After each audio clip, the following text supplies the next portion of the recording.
Hello and welcome back to your own YouTube channel your own Pathshala Jyotishala. तो friends, कैसे हैं आप सभी? आशा करती हूँ आप सभी अच्छे ही होंगे। फ्रेंड्स, इस वीडियो में मैं लेके आई हूँ आईसीएसई के स्टैंडर्ड 10 की एक हिंदी की पुस्तिका है, जिसमें एक कविता है विनय के पद। ये जो बोर्ड एग्ज़ाम्स बच्चे जो 2025 में बोर्ड एग्ज़ाम्स देने वाले हैं, ये उनकी काफ़ी मदद करेगा ये वाला वीडियो। ये इसमें विनय के पद ये कविता तो आपके पास होगी ही, तो मैं इसका समरी या भावार्थ मीनिंग्स आपको इस वीडियो में दे देती हूँ, ताकि आपके आने वाली परीक्षाओं में आपकी काफ़ी मदद होगी। तो इसमें कहते हैं कि संसार में श्री राम के समान कोई उदार नहीं है, उनके जैसा कृपालु दयालु कोई नहीं है। वे बिना सेवा के ही गरीब जन पर प्रसन्न हो जाते हैं। ऐसे राम के समान कोई दूसरा नहीं है। तो उनको आपकी सेवा नहीं चाहिए, उनको आपके केवल भाव चाहिए, आपकी भावना, आपके मन की भावना अच्छी होनी चाहिए। वे उससे ही प्रसन्न हो जाते हैं और अपनी कृपा और अपनी दयालुता न्यौछावर कर देते हैं। तो उनको आपकी सेवा नहीं चाहिए, वो आपसे कुछ नहीं चाहते, केवल आपकी भावना सच्ची होनी चाहिए। जो गति बहुत प्रयत्न करने पर भी ज्ञानी मुनि हासिल नहीं कर पाते, तो जो परिणाम, जो फल बड़े बड़े ऋषि मुनियों को घोर तपस्या करने के बाद भी नहीं मिलती है, वो राम जो मन की भावना जो सही रखते हैं, जो अच्छी रखते हैं, वो मन की भावना वाले व्यक्तियों को अपनी कृपा लुटा देते हैं। वह गति प्रभु ने गिद्ध, जटायु और सबरी को दे दी। तो जैसे कि गिद्ध जो था, यदि आप राम और सीता की कहानी या रामायण की कहानी जानते हैं, तो वह गिद्ध ही था जिसने राम जी को बताया कि रावण ने सीता का हरण कर उसे श्रीलंका लेकर गए हैं। तो और गिद्ध ने चेष्टा की थी कि सीता को बचा सके। तो इस चेष्टा के दौरान रावण ने उसके पंख काट दिए थे, लेकिन वह छटपटाते हुए भी, क्योंकि उसकी मन की भावना अच्छी थी, तो उसने अपना कर्तव्य पूरा किया। और राम जी जब वहाँ तक पहुँचे, तो उन्होंने राम जी को बताया कि रावण लंका की ओर सीता जी को लेकर गया। तो राम जी ने गिद्ध का उद्धार किया, दैट इज गिद्ध जटायु का उद्धार किया। और शबरी को भी दी। शबरी जो थी, शबर कुल की ये एक लेडी थी, ये एक औरत थी जो राम की भावना में इतनी विभोर हो गई कि उन्होंने राम जी जब उन तक पहुँचे, उनकी कुटिया तक पहुँचे, तो उन्हें भावनाओं में बहकर झूठे बहरी राम को खिला दिए, क्योंकि उसकी भावना इतनी सच्ची थी कि वो नहीं चाहती थी कि उनके राम जो उसके आराध्य थे, शबरी के आराध्य थे, वो उनको खट्टे बहर के उनको भोग लगाए। तो इसीलिए उन्होंने चक्कर मीठे बहरी अपने राम को, अपने आराध्य को भोग लगाए। लेकिन यहाँ पर झूठे बहर या सच्चे बहर का फैक्टर नहीं है, यहाँ पर ये फैक्टर है कि उसकी भावना कैसी थी। तो इस तरह से राम जी ने शबरी का भी उद्धार किया और उसके झूठे बैर भी भोग की तरह अर्पण कर लिया। इस तरह शबरी का भी उद्धार हुआ। जो संपदा रावण ने अपने शीश अर्पण करके भगवान शिव जी से पाई थी, तो हम सभी जानते हैं कि रावण के 10 शीश थे। तो ये जो रावण के 10 शीश थे, रावण ने बहुत तपस्या करके, शिव जी की बहुत तपस्या करके ये 10 शीश और पूरी जो उसका साम्राज्य है, लंका के सोने की लंका का साम्राज्य, उन्होंने शिव जी से पाया था घोर तपस्या करने के बाद। तो ये जो संपदा थी, ये संपदा उन्होंने पाई थी, वह सब संपदा श्री राम जी ने सकुचाते हुए विभीषण को दे दी। तो जब विभीषण राम जी की शरण में आए, तो ये सारी संपदा जीतने के बाद भी राम जी ने विभीषण को बिना अभिमान किए, ये सकुचाने का यहाँ मतलब है बिना अभिमान किए विभीषण को दे दी।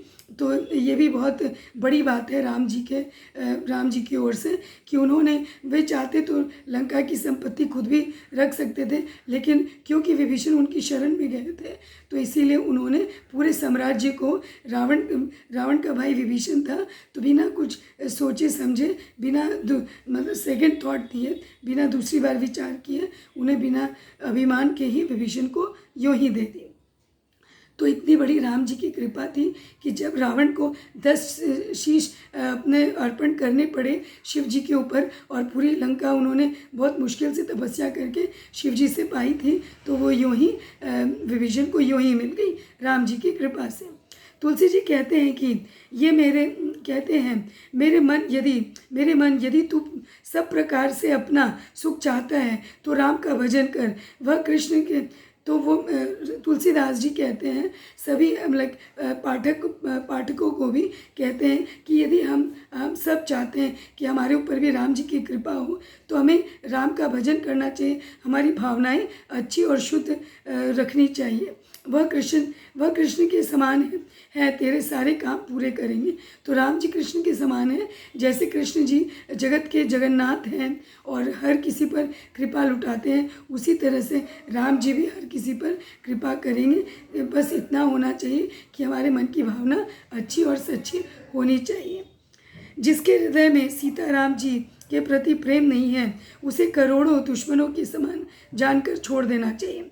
तो दैट इज़ यहाँ पर सेकेंड पैराग्राफ में लिखा है कि जिसके हृदय में राम और सीता के प्रति प्रेम नहीं है वे हमारे करोड़ों दुश्मनों के समान हैं। उन्हें हमें अपना दुश्मन समझना चाहिए, और वे जो राम जी के नहीं हैं, जो सीता जी के भक्त नहीं हैं, तो वे हमारे भी कभी हो नहीं सकते। ये हमें समझना चाहिए। तुलसीदास जी बहुत बड़े राम प्रेमी थे और बहुत बड़े राम के भक्त थे, तो उन्होंने अपनी कविता के माध्यम से राम जी की भक्ति करने को पाठकों को कहा है। चाहे वो हमारा, तो कहते हैं कि यदि आपका परम मित्र भी, यदि आपका बेस्ट फ्रेंड भी, यदि वो राम विरोधी है, राम और सीता को पसंद नहीं करता या उनके भजन नहीं करता, तो आपका वो शुभ चिंतक नहीं है, वो आपका दुश्मन है, चाहे वो जितना भी घनिष्ठ दोस्त आपका क्यों ना हो। प्रभु से विरोध के कारण प्रहलाद ने अपने पिता का त्याग कर दिया था। विभीषण ने अपने भाई रावण का त्याग कर दिया था। भरत ने अपनी माँ का त्याग कर दिया था। तो प्रभु जी कहते हैं कि प्रभु से विरोध के कारण, तो भगवान जी से विरोध करने के कारण प्रहलाद ने अपने पिता का त्याग किया, क्योंकि उनके पिताजी उनके जो आराध्य थे उनको पसंद नहीं करते थे। विभीषण ने अपने भाई का त्याग किया, क्योंकि रावण जो था वो राम भक्त नहीं था। भरत ने अपनी माँ, भरत जो राम जी के भाई थे, वो भी अपनी माँ दैट इज़ कैकेयी का त्याग किया, क्योंकि उनकी माँ जो कैकेयी थी वो राम जी को पसंद नहीं करती थी। तो भरत ने अपनी माँ कैकेयी का भी त्याग किया। राजा बलि ने अपने गुरु शंकराचार्य का त्याग कर दिया था। राजा बलि ने भी अपने गुरु शंकराचार्य का भी त्याग किया। और व्रज की गोपियों ने अपने पतियों को छोड़कर श्री कृष्ण को भजा, जिसके कारण उनके सब काम मंगलमय हो गए। तो व्रज की जो गोपियाँ थीं वो भी कृष्ण प्रेम में इतनी भाव विभोर हो गई कि उन्होंने अपनी पतियों का भी त्याग किया और कृष्ण की शरण में चली गई, और इस कारण उनका भी उद्धार ही हुआ, उनका भी मंगल ही हुआ। यस, आगे कहते हैं, कोई आपका प्रिय मित्र हो या सुसेवक, राम के कारण ही उससे प्रेम करो। तो दैट इज़ आपका प्रिय मित्र हो या सुसेवक, राम के कारण ही उससे प्रेम करें। कवि इतने ज़्यादा राम भक्त हैं कि कवि कहते हैं कि यदि आपके मित्र को राम से प्रेम है, राम से भक्ति है, तभी आप उससे दोस्ती निभाएं, अर्थात आप उससे दोस्ती ना रखें। अर्थात अगर वह श्री राम का भक्त नहीं है और उनकी शिक्षाओं का अनुसरण नहीं करता, तो हमें उससे प्रेम नहीं करना चाहिए, बल्कि उसे छोड़ देना चाहिए। तो कभी यहाँ त्याग करने की बात कहते हैं कि यदि कोई राम प्रेमी नहीं है, राम सीता प्रेमी नहीं है, तो हमें वैसे व्यक्ति का त्याग कर देना चाहिए। ज़्यादा क्या कहें अब, पर उस अंजन आंखों पर लगाने वाला महरम, दैट इज़ पर उस अंजन का क्या लाभ जिससे आँख फूट जाए। मतलब ऐसी दोस्ती रखने का क्या लाभ, यदि वो आपके राम भक्त नहीं है, सीता भक्त नहीं है, तो ऐसे काजल को आँखों पर लगाने से क्या फ़ायदा जिससे आपके आँखें फूट जाए, जिसके आपके आँखों को नुकसान दे। तो यानी कि ऐसी दोस्ती का क्या फ़ायदा, यदि वो राम सीता भक्ति नहीं है, तो वो कभी आपका हित नहीं चाहेंगे, वो हमेशा आपका अहित ही चाहेंगे। ज़्यादा क्या, that is yes, Tulsidas ji कहते हैं कि मेरा मत यह है कि जो हमें राम की भक्ति और उनके चरणों से प्रेम कराए वही हमारे लिए पूज्य और प्राण प्रिय है। तो तुलसीदास जी कहते हैं कि मेरा मत है, तो अकॉर्डिंग टू तुलसीदास जी के मुताबिक कि उनका यह कहना है कि जो हमें राम की भक्ति और उनके चरणों से प्रेम कराए, मतलब जो लोग हमें राम की शरण में ले जाए, हमें राम से प्रेम करने को अग्रसर करे, जो हमें राम भक्ति की ओर लेके जाए, हमारे लिए वही पूज्य है और प्राणों से प्यारे हैं।